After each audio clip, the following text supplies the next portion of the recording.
원래는 16장을 하려는데 좀 16장에 좀 뭐라 그럴까요? 그 언어적 표현이 너무 강해서 좀 설교하기 좀 곤란해서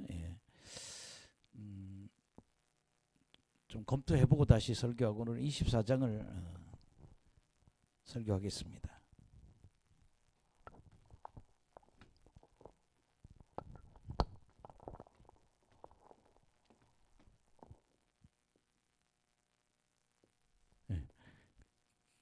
끓는 가마 뭐 이렇게 끓는 가마라고요. 에스겔서 24장입니다. 끓는 가마라고. 이게 뭐가 끓는 가마냐면 예루살렘의 멸망이 끓는 가마와 같다 그래요.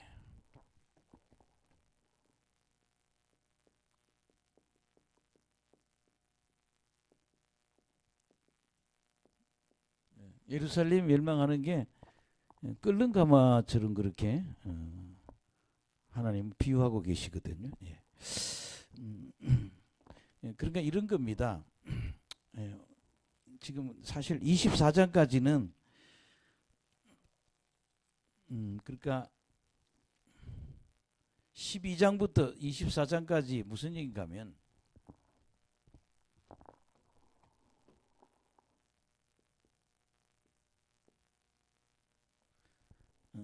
심판의 확실성이라는 거죠.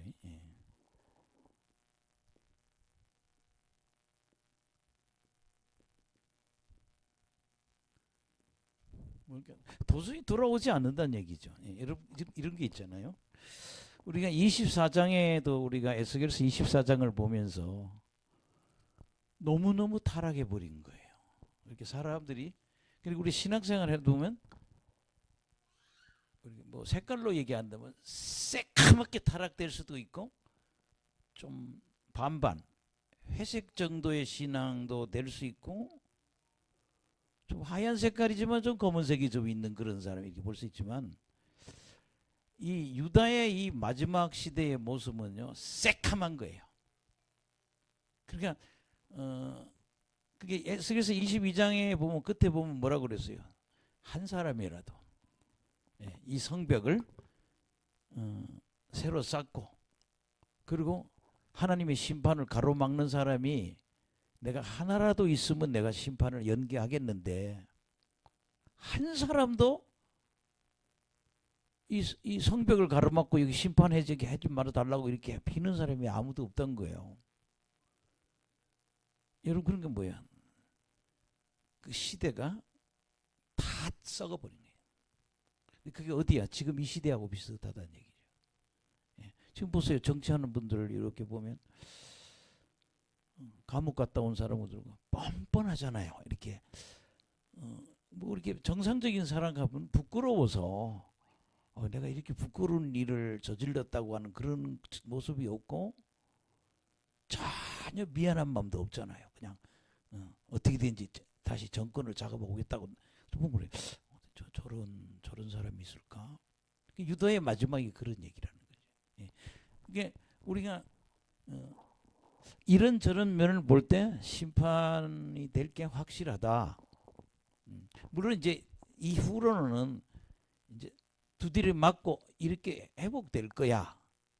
그리고 또 환상 중에 메시아 시대의 새 성전에 대해서 한 9장 정도 이렇게 나오는 게 있거든요. 그런 미래적인 모형이지만 현재적인 모습은요 정말 구원의 가능성이 요만큼도 없는 거예요. 그래서 우리가 좀 지금 오늘 설교도 들으면 너무하지 않나? 맨날 왜 하나님 심판만 얘기하시지? 근데 왜냐하면 이 사람들이 회개하고 돌아오지 않기 때문에. 아멘. 전부 다 타락해서 그냥 세상으로 막 가는 거예요. 이게 막가파예요 다. 그게 하나님이 돌아오라고. 그게 우리가 너무 죄에 빠지면 돌아오기가 어려운 거예요 지금요. 그래서 12장에서 24장까지는 그래서 멸망할 수밖에 없어. 뭐 이런 얘기를 하는 장이거든요. 이게 오늘 그래서 저는 오늘 뭐 이렇게 결론부터 먼저 말씀드린다면은 어쨌든 여러분들이 지난번 설교 때 22장은요 완전한 타락이에요. 하나라도 하나님 잘못했다고 빌고 회개하고 돌아온 사람이 아무도 없는 거예요. 예. 그래서 22장의 제목을 지금 하나 또 다시 부른다면 용광로의 용광로. 하나님은 표현을 풀무란 말을 써요. 풀무. 풀물과 용광로거든요. 내가 용광로에다가 너희들 그냥 다 태워버리겠다. 하나님 너무 화가 나시는 거예요. 그래서 여러분들이 우리가 예언 기도 받을 때 참 이런 예언을 받는 사람이 행복하는 거예요. 너 지금 잘하고 있다. 예언할 때 하나님이 지금 당신 지금 하나님 앞에 신앙생활 잘하고 있다. 이 굉장히 좋은 예언이에요. 그런데 돌이켜야 된다. 주님이 몽둥이를 들고 있다. 지금 돌아오라고 그런다. 이거 굉장히 무서운 예언이에요.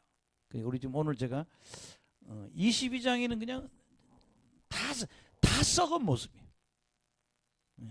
우리가 에스겔서 22장을 읽을 때는 뭐야? 다 썩은 모습.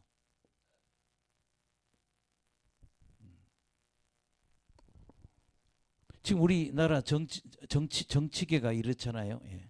다 썩어 있는 거예요. 법의 정의가 이루어지지 않으면 다 썩은 놈들이거든요. 보고 있어요. 지금 백성 감옥에 가 있는 사람 뭐라 그랬어요? 나도 감옥에 들어갈 필요가 없네. 저런 놈도 나와 있는데 나도 나가야 되겠네. 이렇게 생각할 거라는 거죠. 그래서 여러분들이 22장은 다 썩은 모습인데 그래서 이런 거죠. 하나님이 너희들 모습이 이렇게 죄가 많은 인생들이야. 그러면 뭐예요? 회개해야 된다는 거예요. 할렐루야. 회개하면 첫째는 여러분들이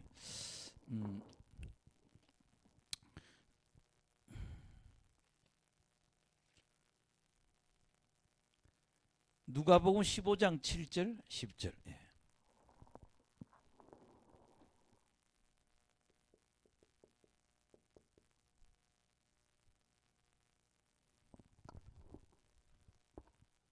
우리 회개하면 무슨 일이 일어나냐? 하나님이 기뻐하신다니. 시작. 내가 큰 소리 읽읍시다. 시작. 내가 너희에게 이르노니 이와 같이 죄인 한 사람이 회개하면 하늘에 있는 회개할 것이 없는 의인 99으로 말미암아 기뻐하는 것보다 더하리라. 하나님이 더 기뻐하신다는 거예요. 10절에 다 보세요. 시작. 내가 너희에게 이르노니 이와 같이 죄인 한 사람이 회개하면 하나님의 사자들 앞에 기쁨이 되느니라. 그러니까 하나님이 뭐 하신다? 기뻐하신다는 거예요. 우리가 회개하면 그게 여러분들이 예언 받을 때 내가 뭘 응답 받아야겠다는 그런 예언보다는 내 신앙생활이 하나님 보기에 지금 올바른가 틀린가 이거 체크해야 돼요. 내가 잘하고 있는지 못하고 있는지. 자꾸 우리 기도 뭐가 잘 안 되는 것만 갖고 요 문제 해결 이렇게보다는 내가 하나님 앞에 올바른 신앙인가 아닌가 이거 확인해 봐야 돼요. 근데 우리가 회개하면 하나님이 기뻐하신다는 거죠. 그 다음에 여러분들 이사야서 55장 7절.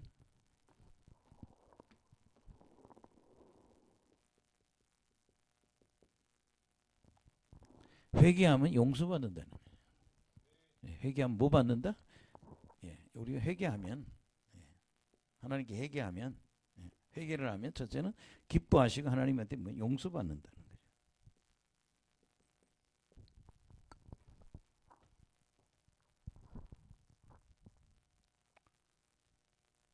시작. 악인은 그의 길을 불의한 자는 그의 생각을 버리고 여호와께로 돌아오라. 그리하면 그가 긍휼히 여기시리라. 우리 하나님께로 돌아오라. 그가 너그럽게 용서하시리라. 그게 긍휼히 용서하시고 불쌍히 여기신다는 거예요. 근데 사람들은 이런 게 있어요. 하나님한테 회개를 해요. 하나님 나 잘못했다고. 그런데 내가 나를 용서하지 못하는 사람들이 있어요. 내가 너무 그렇게 끔찍한 일을 했어. 하나님 용서하겠어? 내가 봐도 이렇게 못된 짓인데. 근데 내가 나를 용서할 수 있어야 돼요. 아멘. 아무리 큰 죄를 져도 하나님이 용서하시는데 내가 용서 못할 게 뭐 있냐고요. 하나님이 용서하시니까. 또 사도행전 3장 19절.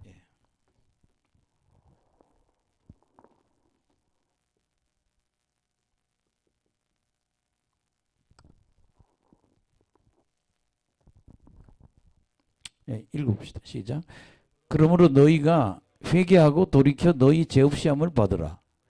이같이 하면 새롭게 되는 날이 주 앞으로부터 이를 것이요. 또 주께서 너희를 위하여 예정하신 그리스도 곧 예수를 보내니리니.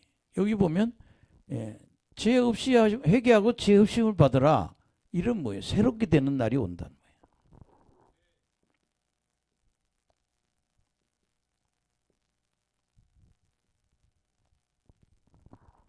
그 다음에 여러분 회개하면 또 무슨 일이냐. 마지막으로 성령을 받습니다.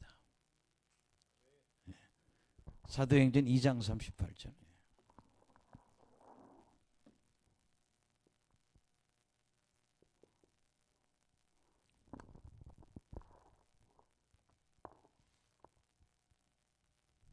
시작. 베드로가 이르되 너희가 회개하여 각각 예수 그리스도 이름으로 세례를 받고 지사함을 받으라. 그리하면 성령의 선물을 받으리니. 뭐 하면은 세례 받고 죄사함. 회개하면 회개해서 세례 받고 죄사함. 회개하면 죄사함 받잖아요. 그럼 무슨 일이 있어요? 성령의 선물을, 성령을 받는다.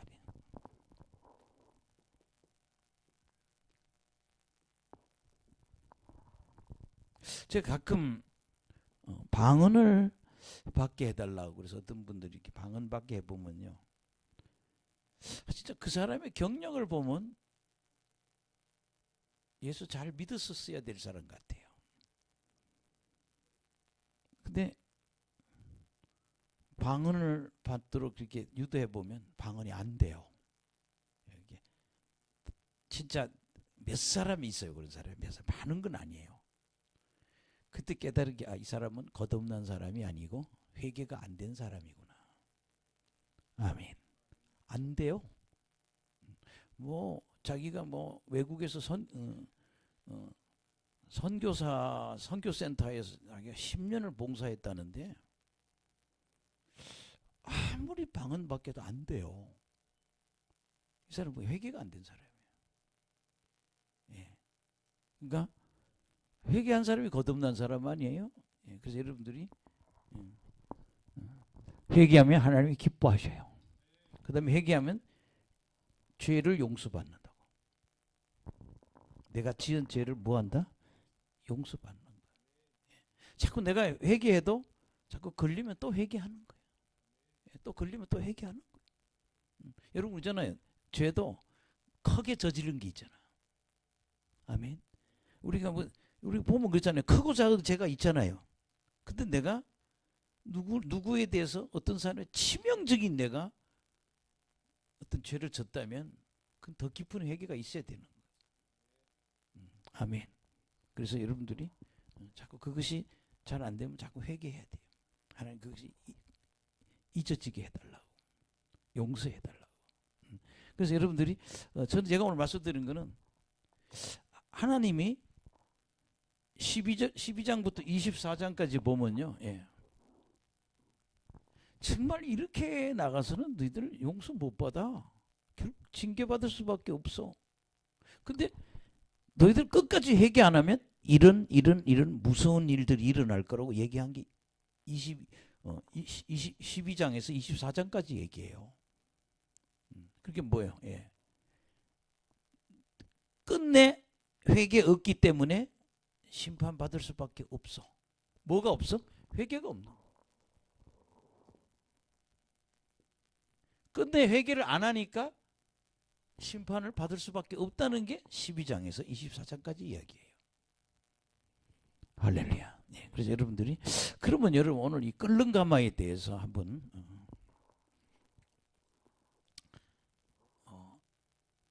24장 1, 2절.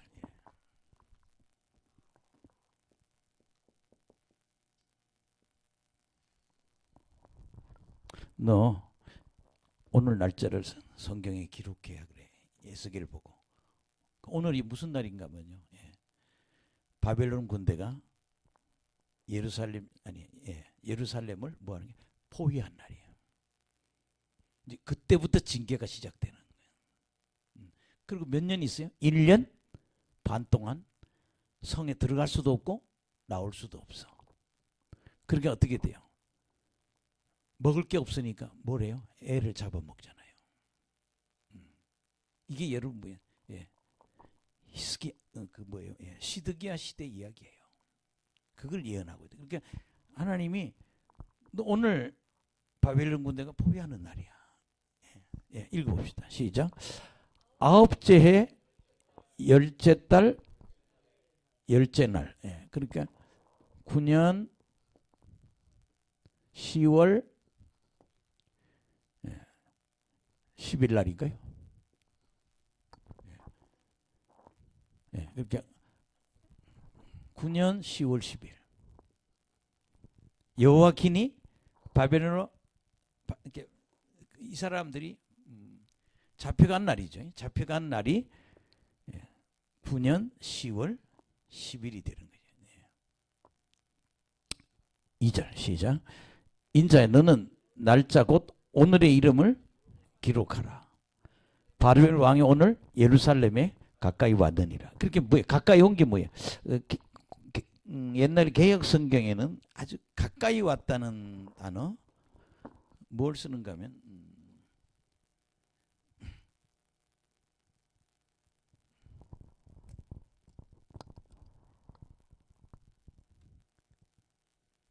핍근이란 말을 쓰거든요. 핍근.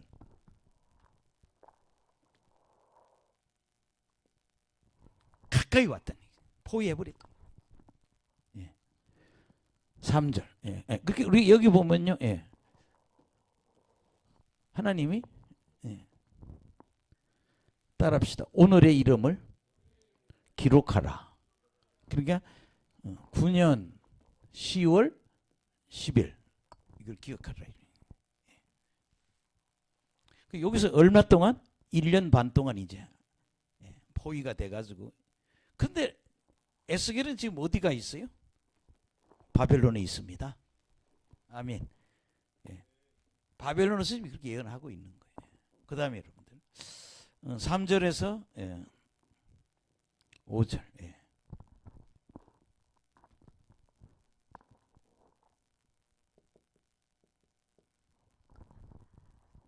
시작.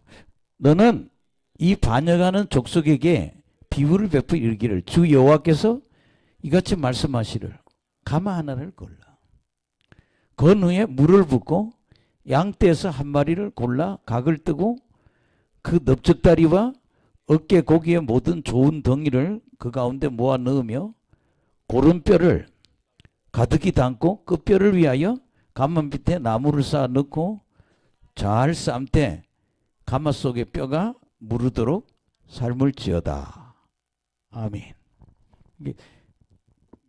4절 5절이 여기 다 포함되어 있다는 얘기예요. 5절 상동이라는 얘기가. 예. 그러면 이런 거죠. 예.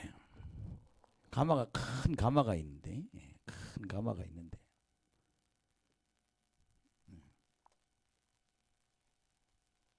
이 그림을 잘 그려야 되는데 큰 소치다 지금 끓이는 게 잘 안 그려지네. 하여튼 어마어마한 이 솥에다가 펄펄 끓이라는 거죠. 분명히 뭡니까? 양떼 한 마리라고 그러죠. 양떼 한 마리 각을 떨어. 그렇게 다 각 뜬다는 얘기를 다 잘라내는 거죠. 토막을 다 치는 거죠. 예. 그리고 여기 장작을 놓고 장작을 놓고 펄펄 끓이라. 그럼 여러분요, 이 양 한 마리를 골라가지고 각을 뜨고, 이거는요 지금 이스라엘 사람들을 상징하는 거예요.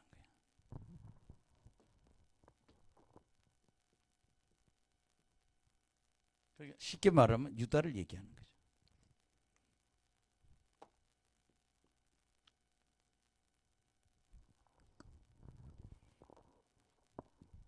펄펄 끓여. 어느 정도 끓여요? 잘 삶되 뼈가 무르도록 삶을 쪄다. 그래서 여기 제목이 뭐예요? 끓는가 봐요.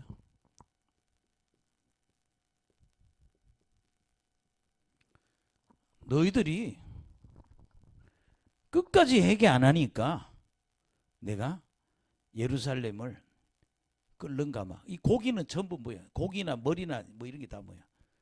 왕, 높은 사람, 다 잘 나가는 사람들이요. 내가 너희들을 예루살렘 성 안에 놓고 장작으로 펄펄 끓이겠다. 심판하시겠다는 거예요.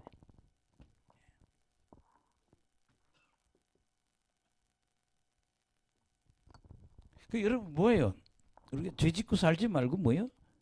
회개해야 된다. 인간은 하나님을 섬겨야 된다. 그리고 죄지음은 회개하면 되는 거예요. 여러분 회개하면요 벌도 징계도요 확 줄어요. 징계도 없어지고 예수 믿는다는 게 뭐예요? 죄를 용서함 받는 거 아니에요? 근데 이 사람들은 뭐 회개할 줄 끓는 거. 내가 너희들 놓고 그냥 가만서 펄펄 끓이겠다는 거예요. 아멘. 이것은 예루살렘의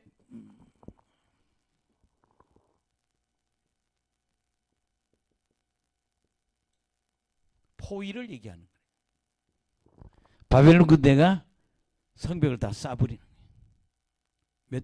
얼마 동안? 1년 반 동안. 여기 요 날짜에 1년 반을 집어넣으면 멸망한 날이에요.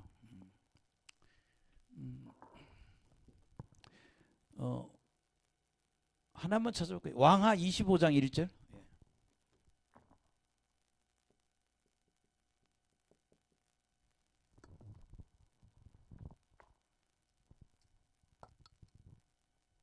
시작.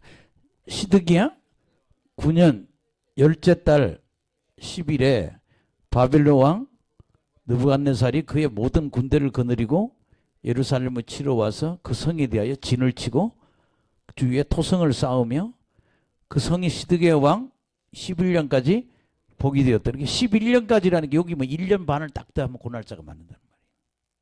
그러면 여러분 왜 이 날짜고 시드기야 연대하고 똑같은가 하면은 여호야긴이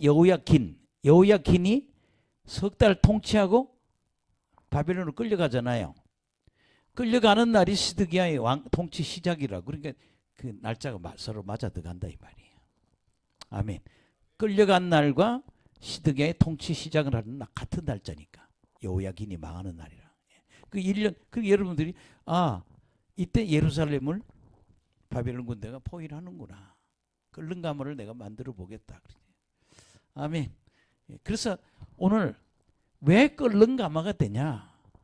회개하고 돌아와야 되는데 안 돌아오니까. 그럼 여기 몇 번째 공격이에요?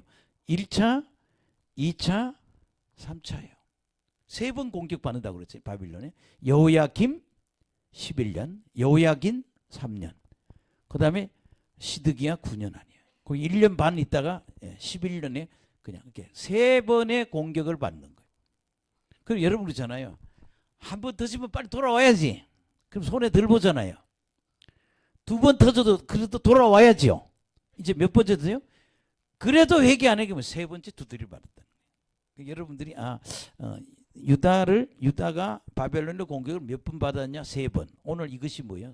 3번째 맞이하는 문제가 되는 거예요. 자, 이러한 상황을 누가 쳐다보고 있어요? 바벨론에서 에스겔이 보고 있는 거예요. 아멘. 예. 지금 이 상황은 이스라엘 이야기지만 실제 이 사람이 지금 이걸 보고 있는 건 어디에? 바벨론에서 보고 있다 이 말이에요. 이해가 되시죠? 예. 자, 그다음에 6절에서 14절 이야기를 좀 나눠봐야 돼.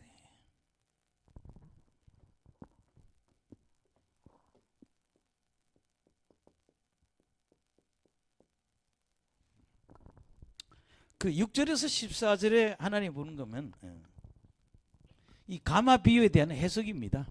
끓는 가마. 가마 비유에 대한 뭐야? 해석을 해주고 있는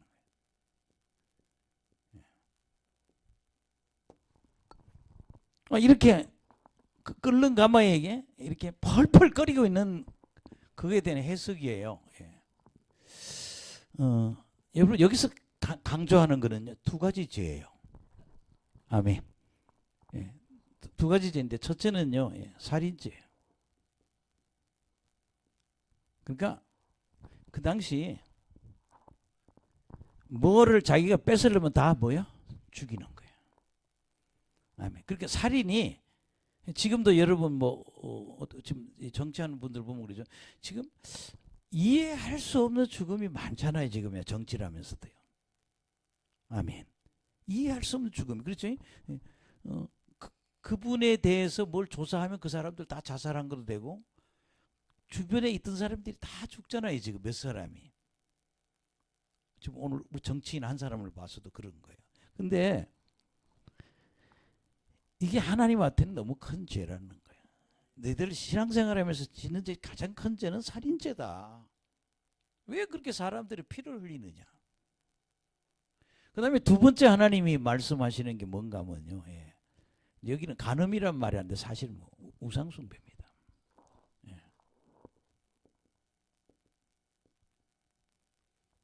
이걸 우리는 뭐 영적 간음이라고 그러죠. 오늘 사실 그 앞에 18장인 거 설교하려고 그랬는데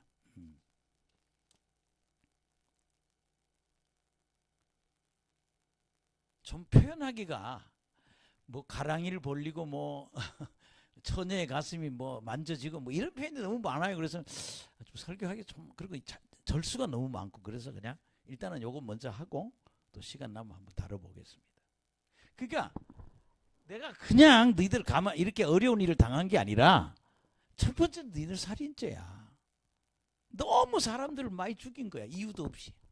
뭔가 얻기 위해서 불의하게 사람을 죽인 죄하고 그 다음에 너희들 너무 우상숭배가 심했어. 그래서 내가 너희들 징계하는 거야. 아멘. 그래서 여러분들이 사람을 사랑해야 돼. 우리 신약에 와서는 예수님이 확대해서 가잖아요. 바보라 그래도 그게 살인죄고. 아멘. 그러니까 어떤 그런 살인의 제 의미를 사람을 죽이기 위함이 아니라 미워하는 것도 이게 살인죄라는 거예요. 그래서 너희들 사랑해. 이런 죄를 지면 안 된다는 거예요. 이래서 너희들 징계. 오늘 주로 이 얘기를 하고 있습니다. 그냥 한번 읽어가 봅시다. 6절에 시작. 그러므로 주 여호와께서 이같이 말씀하시느라 피 흘린 성읍 녹슨 가마 곧 그 속에 녹을 없이 하지 아니한 가마여 화 있을 진저 제비 뽑은 것도 없이 그 덩이를 하나하나 꺼낼지어다. 그러니까 그 사실 양 한 마리 잡아서 그 머리고 뭐고 다 끄집어내는 거는 유대 민족을 얘기하는 거예요. 근데 여기서 제일 중요한 거는 피 흘린 성읍이라는 거. 왜 그러냐? 살인을 너무 많이 했다는 거예요. 너희들이 하나님의 자녀라 그래서 너무 살인을 많이 했기 때문이고 그 다음에 녹선가마라는 게 녹.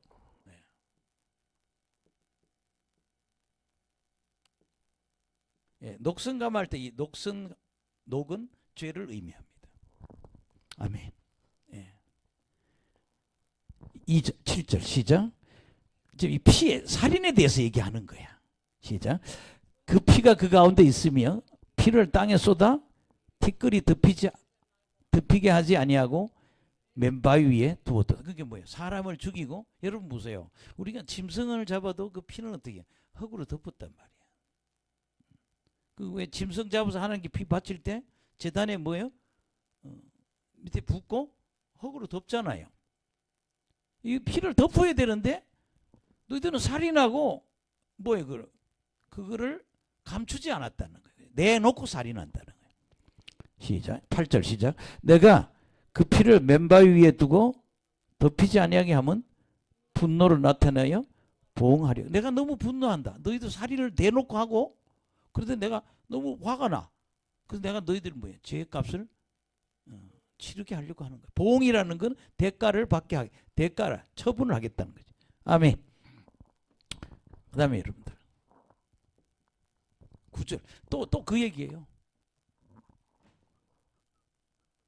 시작. 그러므로 주 여호와께서 이같이 말씀하시네요. 화 있을진저 피를 흘린 성읍이요. 내가 또 나무 무더기를 크게 하리라. 나무를 많이 쌓고 불을 피워 그 고기를 삶아 녹이고 국물을 졸이고 그 뼈를 태우고 예.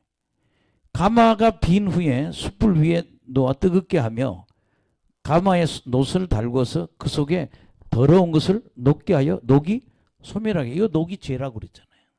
예. 그러니까 내가 이 성의 죄는 살인죄라는 거예요. 그래서 내가 펄펄 끓여가지고 이 녹을 죄를 소멸하겠다. 아멘. 여러분 그잖아요. 사람이 죄값을 받으면 죄는 용서 없어지잖아요. 네, 뭐 우리 그러잖아요. 뭐 우리가 학교 다닐 때도 뭐 너 매를 몇 대 맞을래? 20대를 맞겠습니다. 그러면 이 20대를 맞으면 이제 끝나는 거예요. 뭐 어디 밭에 가서 뭘 먹다 걸렸든지 아니면 잘못하면 학교에서 어떻게 돼요? 매를 10대도 때리고 20대 때리잖아요. 그러면 매 맞는 사람 입장에는 어떻게 돼요? 아 이제 20대 맞으면 끝이다. 이제 막 참는 거예요. 막 19, 20 끝이야. 근데 하나님이 그냥 이렇게 벌을 줘서 이렇게 그냥 녹을 없애겠다. 아멘. 예. 그 다음에 여러분들 12절 한번 보세요.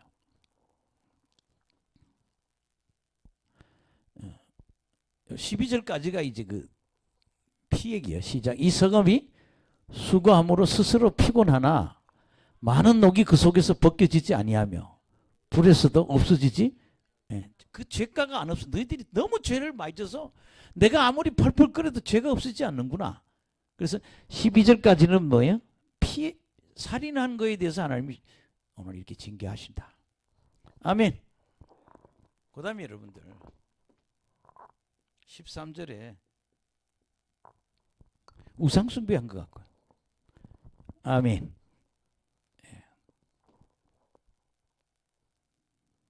한번 읽어봅시다.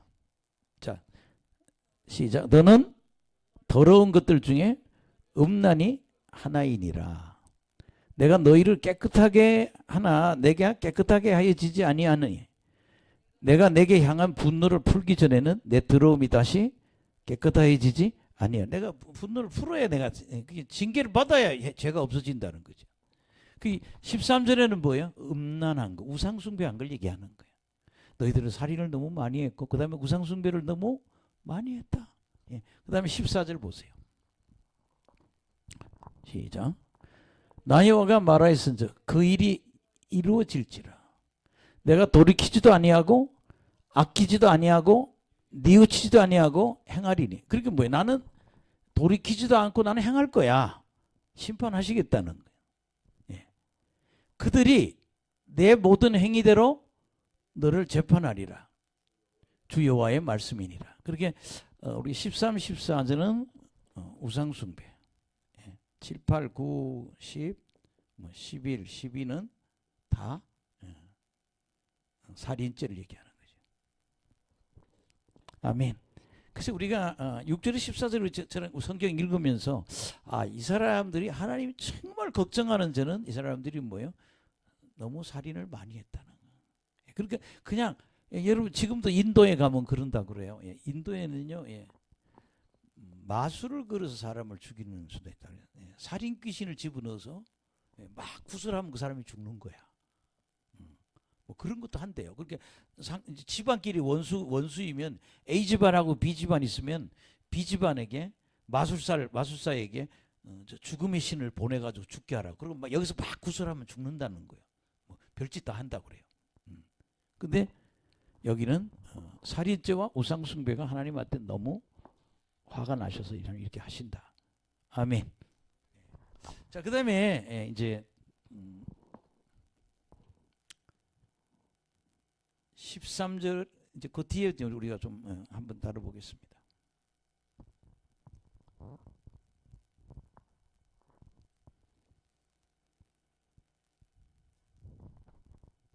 15절에서 24절인데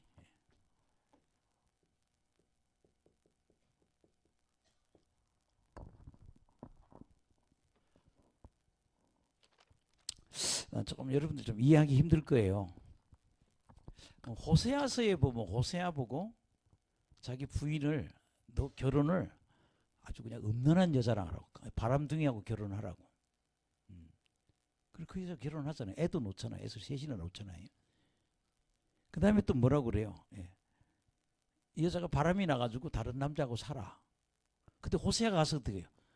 돈도 주고 곡식도 주고 그 여자를 사오잖아요. 하나님이 너 용서하고 데리다가 살으라고.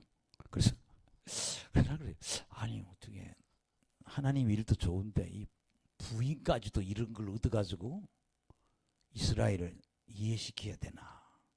근데 오늘 여러분 이 24장은요 하나님이 에스겔의 부인을 죽입니다. 아멘. 근데 그 에스겔이 죽는 거는 뭐를 상징하는가 하면 예루살렘 성이 망하는 거. 예루살렘 성이 망하는 것과 그 다음에 예루살렘 성 안에 있는 사람들이 다 죽는 걸 상징한다는 거예요. 아멘. 이해가 되시죠? 하나님이 에스겔의 부인을 죽입니다. 근데 저 같으면은 아유 하나님 왜 우리 가족을 예언자로 예언의 증거로 쓰십니까? 난 못해요. 이렇게 할 것 같아요. 근데 지금 오늘 주석에도 뭐 그런 얘기를 해요.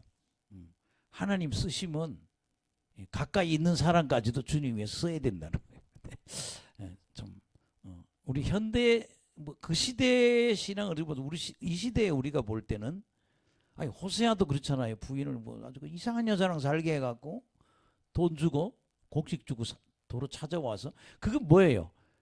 하나님이 너희들을 그렇게 사랑한다는 걸 네가 그렇게 상징적으로 보여주란 얘기거든요. 오늘은 호세아를 통해서 그 에스겔의 부인을 하나님이 데리고 가심을 통해서 예언을 하시는 거예요. 참 이렇게까지 예언을 해야 되나? 그러나 어쨌든 여러분 성경 읽기 전에 한번 보시겠습니다. 오늘 중요한 거는요. 오늘 이 호세아 레위 에스겔을 자기 부인을 죽게 해갖고 앞으로 예루살렘이 망하게 되고 예루살렘 성 안에 있는 사람이 다 죽는 것을 이 부인의 죽음을 상징한다는 거예요. 이 부인의 죽음이 뭐를 상징한다? 예루살렘의 성의 멸망. 그 다음에 성전 안에 있는 사람들이 죽는 거. 성 안에 있는 사람. 예루살렘 성의 멸망, 성 안에 있는 자의 죽음을 상징한다는 거예요. 아멘.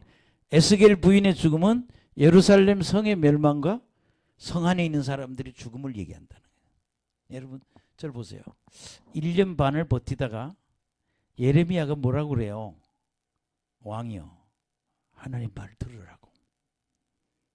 바벨론 왕한테 항복하면 산다고. 근데 이 사람은요 사람 눈치를 봐요. 그럼 내가 사람들이 날 얼마나 비굴하게 봐. 또 백성들은 왕이 항복하는 걸 원치 않아요. 그래서 누구 눈치를 봐요? 인간의 편에 서는 거예요. 그래서 어떻게 돼요? 도망가잖아. 하나님은 뭐 하라고 그랬어요? 항복하라고. 항복하면 너도 살고 네 자식들도 사고 이 성에 있는 사람이 아무도 안 죽는다고 그래. 근데요, 이 시드기야가요 도망가요. 잡히잖아요. 자기 부하들 다 도망가고 없어요. 그 다음에 뭐예요? 자기 보는 앞에서 시드기야의 자녀들을 다 죽여요. 그 다음에 뭐예요? 누나를 뽑잖아요. 그리고 뭐예요?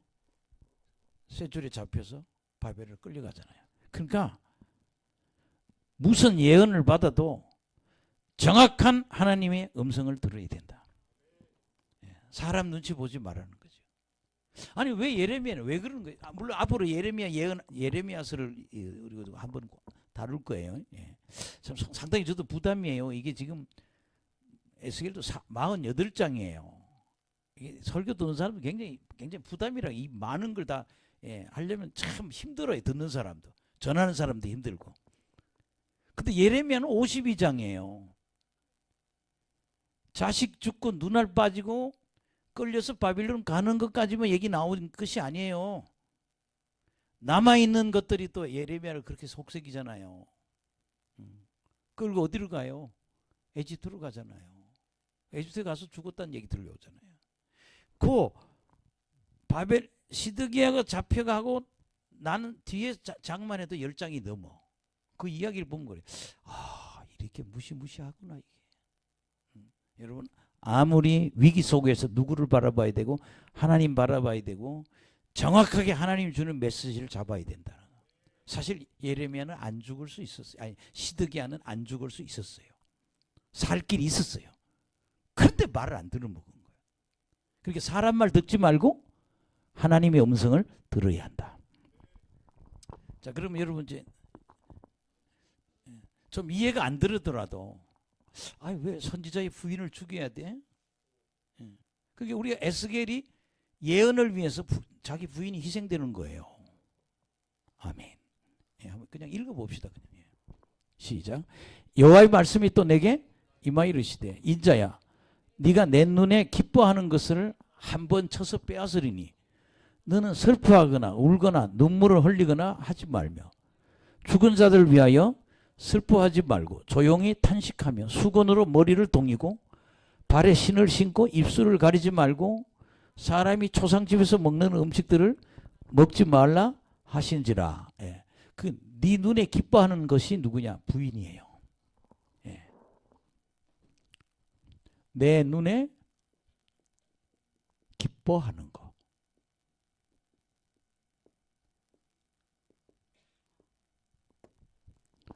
내 눈에 기뻐하는 것을 한번 쳐서, 그게 뭐예요? 내가 한번 탁 쳐서 내가 빼앗는다. 그게 죽인다는 얘기죠. 내 눈에 기뻐하는 것을 한번 쳐서 빼앗겠다. 근데 에스겔이 안 돼요. 나는 내 부인을 이런 예언에 도구로 안 쓰겠어요. 이런 말이 없어. 그냥 한다니까. 나 그래서 이 사람도 참 대단한 사람이구나. 어떻게 이게 가능할까? 내가 기부처를 탁 쳐서 이러면 내가 하나님 안 됩니다. 막 이렇게 막 대적할 것 같은데 어쨌든 그렇습니다. 뭐라 그랬어요? 네 눈에 기뻐하는 거, 네 마누라를, 네 부인을 내가 한번 쳐서 네 부인을 죽게 할 텐데 슬퍼하지도 말고 울지도 말고 눈물을 흘리거나 눈물도 흘리지 말래. 또 죽은 자를 위해서 슬퍼하지 말고 조용히 탄식하래.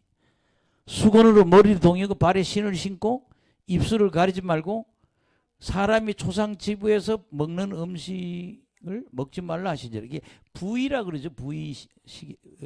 부의라는 게 뭔가 하면요. 이 집에 사람이 죽으면 옆집에서 위로한다고 음식을 해다 주는 음식이에요. 보면 그 나라 문화로 보면.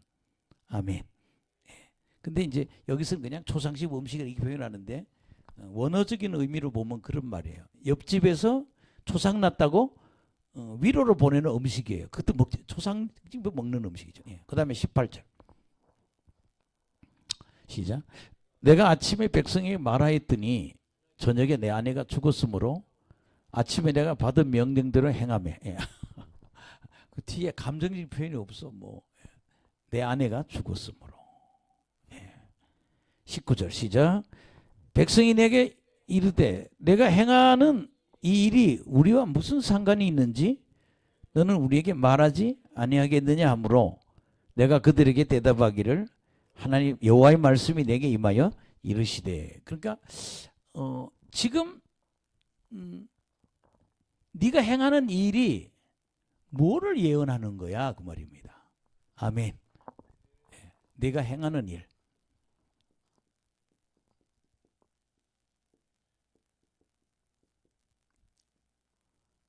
네가 행하는 일이 하나님이 지금 죽여서 데려갔는데 네가 막 이게 뭐 울지도 않고 뭐 이런 행동을 하잖아요. 이게 우리와 무슨 상관이 있느냐?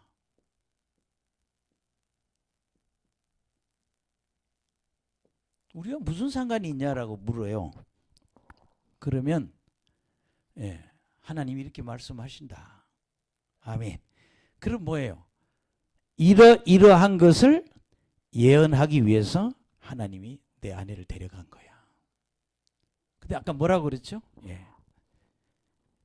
아내를 데려간 거는 예루살렘 성의 멸망과 아멘. 그 다음에 성 안에 있는 자들의 죽은 걸 사건을 의미한다고. 자, 그래서 여러분 21절 보세요. 시작. 너는 이스라엘 족속에 이르기를 주 여호와의 말씀에 내 성소는 너희의 세력의 영광이요 너희 눈의 기쁨이요 너희 마음에 아낌이 되거니와 내가 더럽힐 것이며 너희 버려둔 자녀들을 칼에 엎드러지게 할지라. 이게 성소는 너희 세력의 영광이라는 거예요. 예루살렘 성전이 성전이 세력의 영광이에요. 이스라엘 민족의 영광이죠. 예루살렘 성전은요. 두 번째는 뭐예요? 너희 눈에 뭐예요? 기쁨이라는 거예요.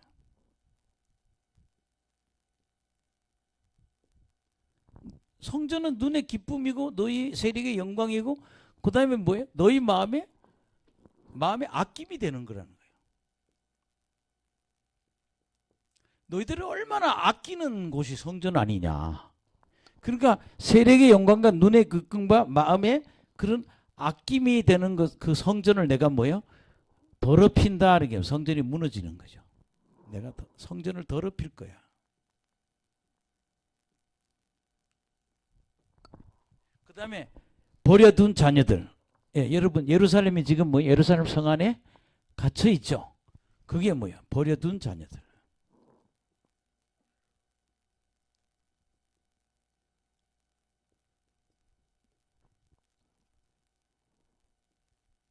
다 어떻게 하겠다? 다 칼 죽인다는 얘기죠. 칼로 죽이겠다. 그게 네 부인이 죽는 거는 이걸 상징한다는 거예요. 네 부인이 갑자기 내가 네 눈에 아끼는 것을 내가 이렇게 딱 탁쳐서 한 방에 죽이는 거는 예루살렘 성전이 더럽혀지고 회파되는 거죠. 그리고 그 성 안에 있는 사람이 죽는 걸 얘기하는 거죠. 그러니까 성소가 무너지는 거죠. 여기 보면 다시 한번 얘기하면 예루살렘 성보다 성소죠. 여기서는 성소라고 그래요. 예루살렘 성소, 성전이 무너지고 성 안에 있는 사람들이 죽는 거. 아멘. 그 다음에 22절 시작. 너희가 에스겔이 행한 바와 같이 행하여 입을 가리지 아니하며 사람의 음식을 먹지 아니하며. 23절. 수건으로 머리를 동인 채 발에 신을 신은 채로 두고 슬퍼하지도 아니하며 울지도 아니하되 죄악 중에 패망하여 피차 바라보고 탄식하리라. 그러니까 에스겔이 한 행동처럼 너희들이 똑같이 할 거야. 에스겔이 부인이 죽어서 슬퍼하는 것처럼 예루살렘에 있는 사람들이 다 똑같이 이렇게 될 거라는 거예요. 왜? 다 살해당하고 예루살렘에 있는 사람이 다 뭐 돼요? 다 살해당하고 그 다음에 포로로 끌려가잖아요. 살해당하고 다 포로로 끌려가니까 누군 슬프고 누군 안 슬프고 다 슬프다는 거예요. 그런 같이 예. 뭐 울 필요도 없어. 예. 슬퍼하지도 말고 울지도 말고 너희들 다 패망하고 탄식한다.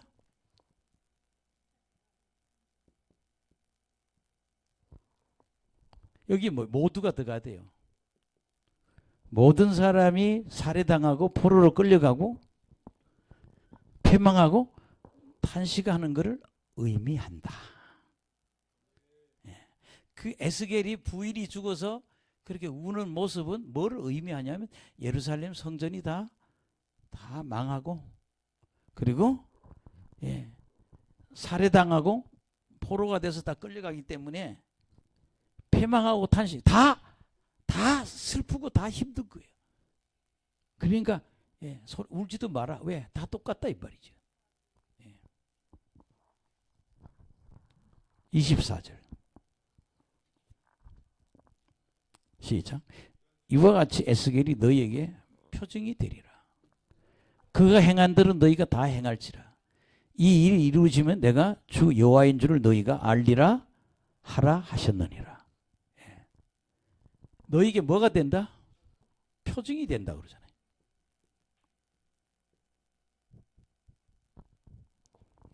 그렇게 된다고 그러더니 정말 그렇게 됐네? 표징이 되는 거예요. 그 다음에 뭐라고 그랬어요? 그가 행한 대로 너희가 다 행할지라. 아멘. 예. 그가 행한 대로 너희가 다 예. 행한다. 그래서 우리가요 에스겔서를 공부하면서 이번에 좀 많이 깨닫는 게 그거더라고요. 아, 신앙생활 똑바로 해야겠구나. 정말 그냥 교회만 와서 내 기분 나치는 대로 기분 나는 대로 신앙생활이 하는 게 아니구나. 우리 제일 먼저 뭐라 그랬어요? 인간의 타락하는 게 누굴 버리고? 하나님 버리고. 두 번째 뭐예요? 말씀을 버리는 게 타락이라고.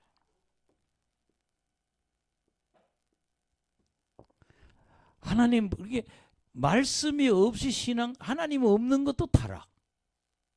말씀 없이 신앙생활 하는 것도 타락. 아멘.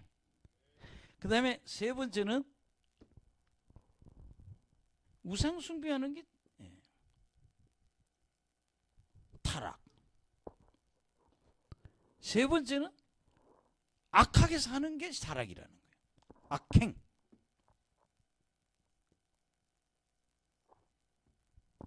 여러분 막 살인하잖아요. 너도 왜 이렇게 많이 살인하냐? 그 사람이 심판한다는 거예요. 너는 왜 이렇게 우상숭배 심하게 해? 그게 이 죄가 그렇게 큰 거요. 인간이 하나님을 버린 거. 여러분 우리 교회 다니면 이런 거죠. 말씀 없이 교회 왔다 갔다 하는 게 타락한 거예요. 이렇게 말씀 봐가면서 아 이게 말씀대로 사는 게 신앙생활이라는 거예요. 아멘. 여러분 이거는 우리가 소선지서를 우리 강의하면서도 이런 이야기를 많이 들었다고요. 아멘. 예. 그래서 이 말씀 버리고 우상숭배하고 이 악행도 뭐 이방인보다 더 악한 거야. 그래서 하나님 심판한다는 거거든. 그래서 이런 거죠. 말씀대로 사는 신앙. 죄를 지으면 회개하고 이렇게 사는 게 올바른 신앙생활이라는 거예요.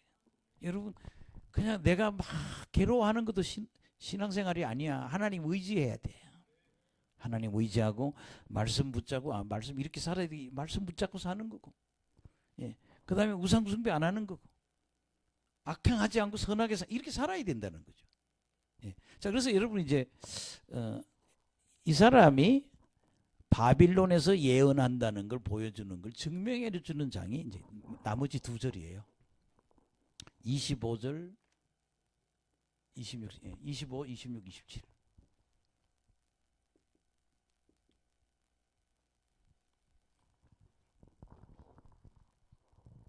여기서 우리 항상 알아야 될 거, 에스겔은 바벨론에서 예언을 하는 사람이다. 아멘. 우리 굉장히 깊은 입신 들었죠. 입신이 언제부터 8장, 9장, 10장, 11장, 늑장 입신했잖아요. 직선거리 800km, 일반 거리 1500km를 뭐예요? 하나님이 머리끄댕이를 잡고 영을 빼가지고 어디요? 예루살렘에 와서 우상숭배를 다 보여주잖아요. 그런 이야기를 몇 장까지? 11장까지. 또 37장에 보면 입신해가지고요. 에스겔 마른 뼈 있는 산, 에스겔 산. 거기도 입신이야. 아멘. 그리고 또 굉장히 큰 입신은요. 에스겔서 39장부터 48장까지야. 9장. 그렇게 메시아 시대 때 세워질 하나님의 성전을 그려놓은 거예요. 성전, 예배, 아멘. 이런 걸 다 다뤄놓은 거예요. 그래서 이제 꼭 마지막 거 읽고 우리 그냥 기도 한번 하고 갑시다. 그래서 여러분 너무 이 설교가 여러분들이 이렇게 너무 두려움을 주려고 하는 그런 건 아니에요. 이 설교를 너무 두려워하는 것보다는 신앙생활을 이렇게 하는 게 신앙생활이니까 이렇게 잡아주는 거죠. 아멘. 이렇게 하는 게 신앙생활이구나. 이 내 멋대로 하는 신앙생활이 신앙생활이 아니구나. 이걸 알아야 된다는 거예요. 우리 교회 오면 이러잖아요. 뭐 왜 저분이 날 안 알아주지? 우리 공주병들 걸려가지고 왕자병, 공주병 걸려가지고 자꾸 사람들이 자기를 알려주고 높여주기를 원하는데 그게 아니라는 게 우리 하나님 섬기러 오는 거지. 자세를 바꿔주는 거죠. 그러니까 에스겔을 읽으면 내가 어떤 자세로 신앙생활을 해야 된다라는 게 바로 잡아져요. 그리고 죄가 얼마나 무섭다는 걸 보여주는 거예요. 여러분요, 이런 책을, 이런 예언서를 안 읽으면요, 좀 읽어야, 죄가 이렇게 무서운 거구나. 아멘. 사람이 죄 짓고 사는 거, 신앙생활에 그런 죄를 짓고 사는 게 참 무서운 거구나. 반드시 뭐야, 하나님 앞에 이 문제에 대해서 그죠? 우리 회개 안 하면 하나님 앞에 가서 문책 당한다, 질책 당한다니까요. 그 벌을 받는다고. 아멘. 그래서 회개하고 살아야 된다는 거예요. 자, 그럼 한번 읽어봅시다. 이제 25절. 괜히요, 오늘 이 에스겔 공부하고 너무 막 공포에 빠지면 안 돼요. 그다음 하나 중요한 거는 완전히 타락한 세대입니다. 얘네들은요, 거의 돌아오기 어려운 사람들이에요. 너무 깊이 빠진 사람. 아멘. 그러니까 22장에 끝에 가면 그러잖아요. 어떻게 한 사람도 무너진 성을 쌓고 나를 위해서 기도하는 사람이 없냐고. 이때 한번 찾아보기로 하고 시작. 인자가 내가 그 힘과 그 즐거워하는 영광과 그 눈에 기뻐하는 것과 그 마음이 간절하게 생각하는 자녀를 데려가는 날. 그러니까 얘들 다 죽는 날이죠. 곧 그날에 도피한 자가 내게 나와서 내 귀에 그 일을 들려주지. 그러니까 뭐 예루살렘에서 도망 나온 사람. 여러분 성이 다 무너지고 그럴 때 예루살렘에서 도망 나가서 어디로? 이 바빌론에 와서 전해주는 사람이 있을 거라는 거예요. 아멘. 그 다음에 여러분 27절 시작. 그날에 내 입이 열려서 도피한 자에게 말하고 다시는 잠잠하지 아니하리라.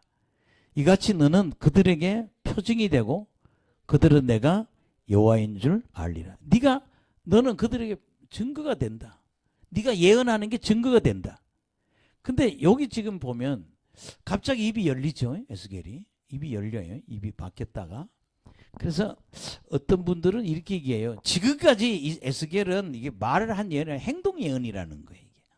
말 안 하고 뭐 집 보따리 싸가지고 저녁 때 자꾸 낮에는 짐을 싸놓고 밤에는 짐 싸가지고 나가는 거. 그다음에 벌렁 누워서 있는 거. 아멘. 누워서 뭐 어느 쪽으로 390일 또 왼쪽으로 뭐 40일 뭐 자빠져 누워 있는 거.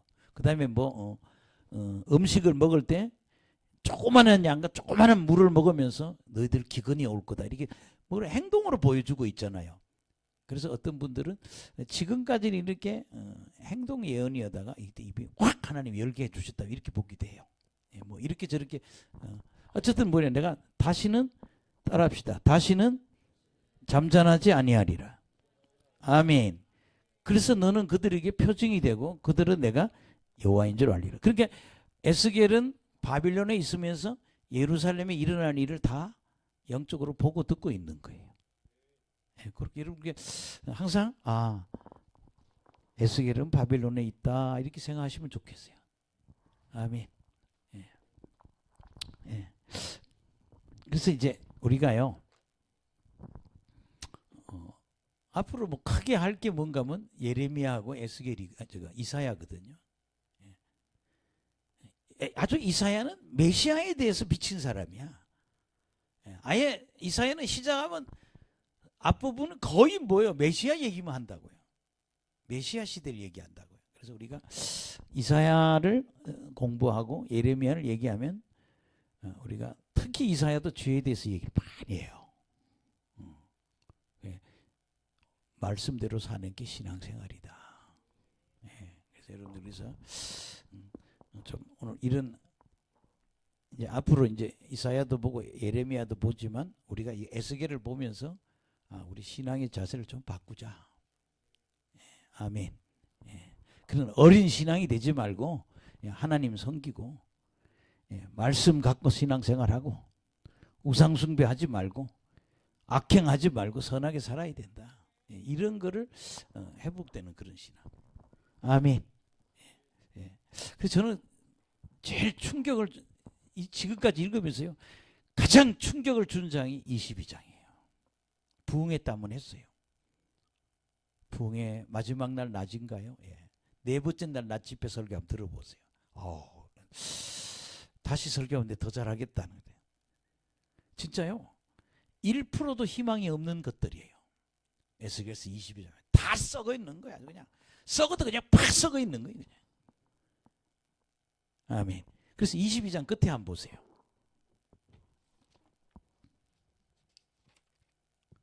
(22장) 30절.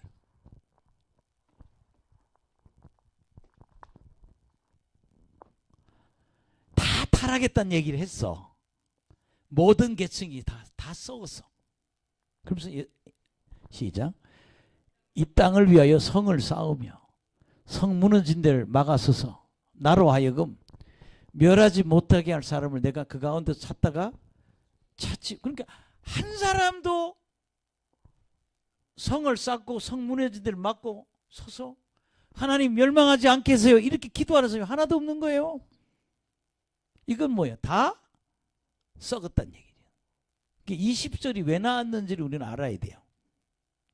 그래서 30절 시작. 내가 내 분노를 그들 위에 쏟으며 내 진노의 불로 멸하여 그들 행위대로 그들 머리에 보응하였느니라. 주 여호와의 말씀이니라. 그래서 여러분들이 에스겔서는 22장 꼭 읽어보세요. 아멘. 22장을 좀 쫙 읽어보면 이 시대 사람들이 완전히 타락했구나. 아멘. 그래서 저는요 요 30절 왜 이 말이 나왔는지 뭐야 다 썩어서 한 사람도 없다는 거예요. 하나님 앞에. 그게 여러분 그러잖아요. 이 대한민국이 지금 이렇게 망가지기 직전인데 정말 이 교회가 몇 사람이라도 살아서 올바로 서서 기도하는 사람이 있다면 하나님 이 나라를 망하지 않는다는 얘기죠. 이 나라의 교회가 올바로 서서 정말 이 성을 쌓고 무너진 데를 막으면서 멸하지 못하게 하나님 기도하면 하나님 이 나라를 망하게 하지 않는다는 거죠. 이때는 다 썩었다는 거예요. 호박 썩듯이 다 썩어버렸어. 아멘. 어쨌든 오늘 제 이 설교를 듣고 여러분들이 한번 끓는가마 에스겔서 24장을 한번 이렇게 읽어도 좋고 귀찮으면 들어도 괜찮아요. 이런 상황이구나. 할렐루야. 이들의 가장 큰 죄는 뭐예요? 살인죄. 두 번째는 우상숭배. 할렐루야. 그래서 내가 소단에 얘들을 그냥 끓는 감으로 놓겠다. 내가 바벨론 군대를 포위시켜 놓고 내가 1년 반 동안 그냥 짜글짜글 다 끓일 거야. 1년 반 있다가 얘들 다 죽죠. 뭐 난리 다 죽고 난리 나요. 다 끌려가고. 그러니까 슬퍼할 것도 없어. 너나 나나 다 망가지니까. 그러니까 울지도 말하는 거예요. 에스겔 팔자나 네 팔자나 똑같다. 아멘. 기도하겠습니다.